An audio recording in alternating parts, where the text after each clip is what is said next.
profit theory of business cycle. Profit theorists also recognized the effects of money stock on real variables, but saw its significance as a link between expected profits. That means the expected profits, how much profits the businessmen expect in the future, that influences how much investment they make in the businesses. So if they expect more profits from the business, they will invest more, and there will be a higher level of economic activities in the economy. And if they expect less profits from the business, they will invest less in the business, and there will be lesser level of economic activities in the country. So the expected profits is the key according to profit theorists. And how much profits can be generated, that is also influenced by the rate of interest. That is the rate of interest in the banks. That also plays an important role on the investment made by the businessmen. If the rate of interest is lower, then the funds will be available for them at a cheaper rate, and they are likely to make more investments in the business. So the rate of profits in this way also influences the allocation of resources. Means to start and run a business, there has to be 4 factors of production, and for these 4 factors of production, there has to be an allocation of resources. That means how much resources you employ for each factor of production.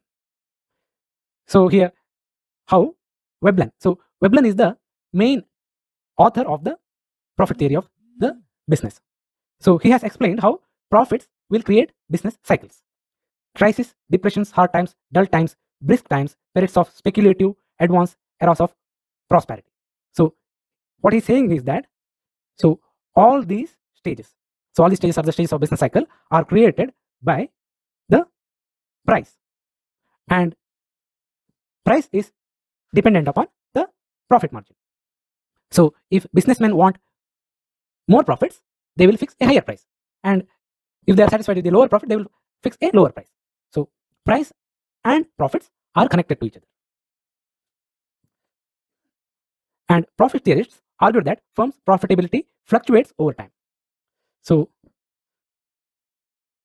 the fluctuations are not only in an economy, but also across sectors of the economy. For example, a few years before, the renewable energy sector has not seen much investment, but in recent years, renewable energy sector is seeing a lot of investment.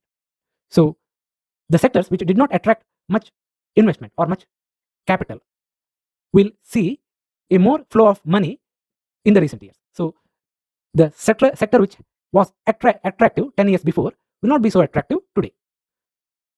So that is why the profitability fluctuates.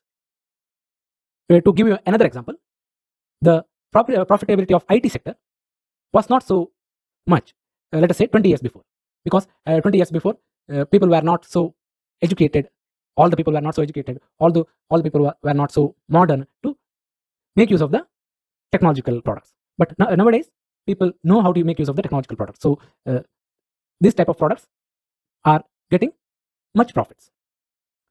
So Veblen is of the opinion that this kind of fluctuations is not good for the country.